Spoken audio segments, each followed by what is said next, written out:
So let's talk about capsulotomy. This is lots and lots of different ways to do this, much debated, how you do it.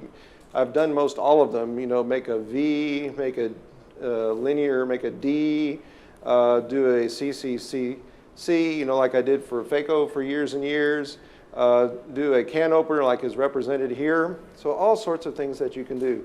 So the point is you have to find something that is reliable, that reduces the risk when you have especially the really dense nucleus, that's going to give you adequate access to that nucleus without runaround, and that will allow good positioning of the intraocular lens. So that's what you need. The technique is not exactly the issue. It's more what you're trying to achieve that's the issue, and I'll make some suggestions about that. I think it needs to be at least 8 millimeters.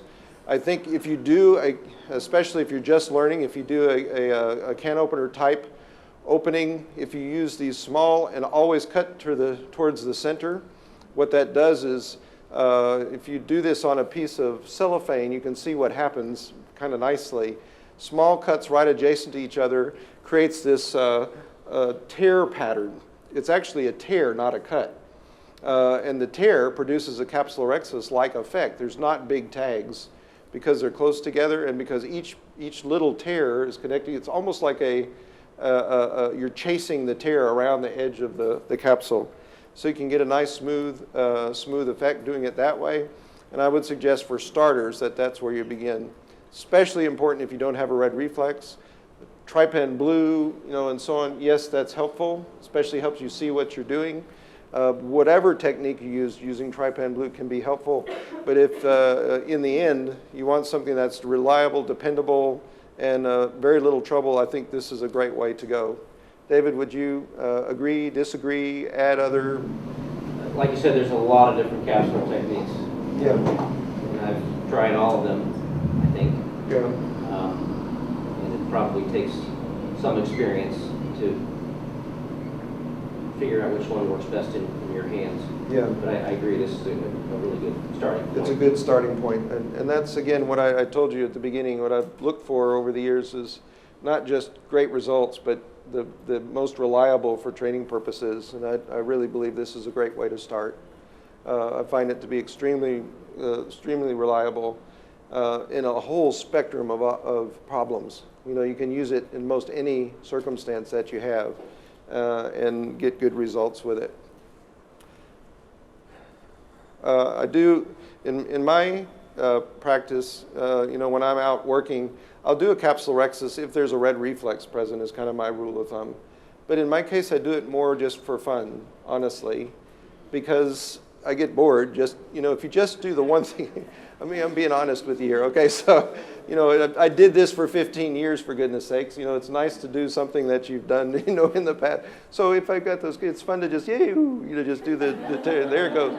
And if you've got a good red reflex, yeah, that's no problem at all. But be sure you make it an adequate size. Some people even put little relaxing incisions on the side. And my response to that is, why did you bother doing the capsulorhexis in the first place if you're going to open the capsule like a can opener? So anyway, there you go. There's the debate right there. I found it, even with some experience, very difficult to judge how big a lens is. That's a great point. This is difficult to judge how big a lens is. Even if I can do a good red reflex, I don't know until with the Rexis, it's much more the step of rotating the lens and getting ahead of you, but getting into the anterior chambers is much more challenging.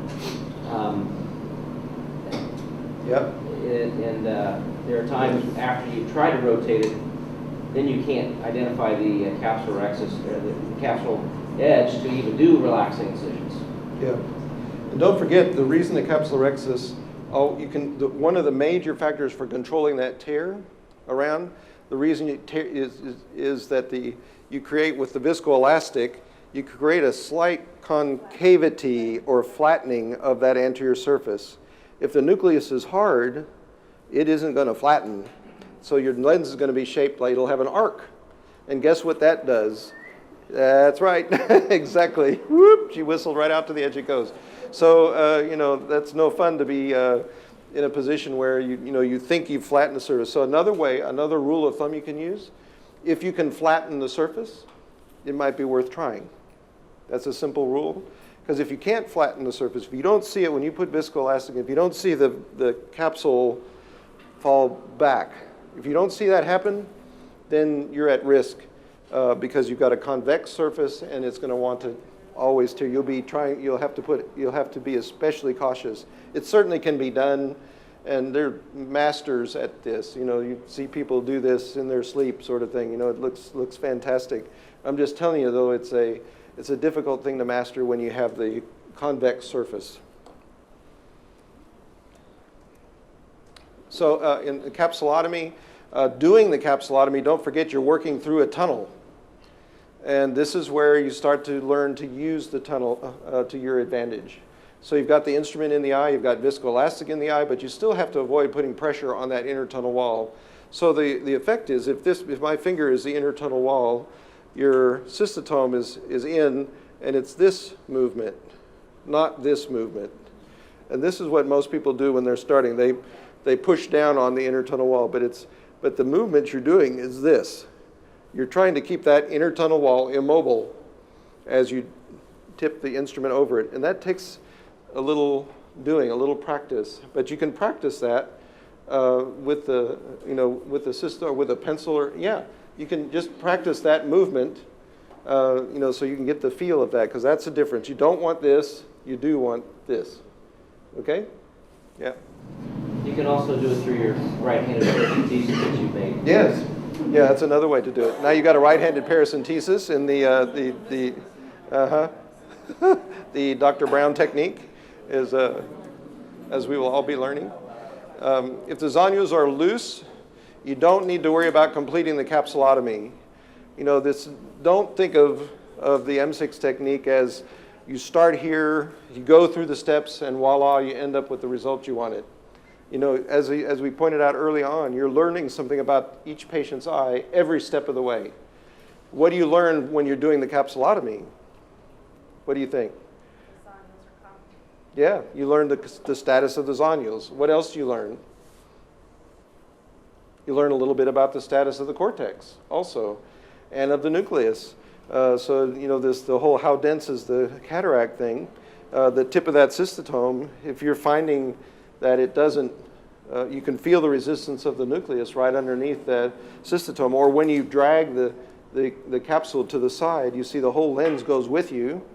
You know, that's telling you things about that patient's eye. So it's a learning process. Every single step is teaching you something about that patient's eye. In M6, just like any other eye surgery. So if the zonules are loose, don't worry about completing it. If the capsule is fibrous, you might need to use scissors instead of the cystotome. But the cystotome is a good place to start, and will give you the access that you need to do the next steps after that. End-stage cataracts, don't forget, have end-stage capsules. And I should have added end-stage zonules. Yes, even more worrisome. You know, so there it is, suspended in the middle of this bag of water, you know, with an end-stage, you know, dense cataract, and the zonules are 80 years old too, or whatever age, you know, that patient is. So it's like it's too heavy. Yes, it's hanging there. So just beware of, you know, that's what you're working on.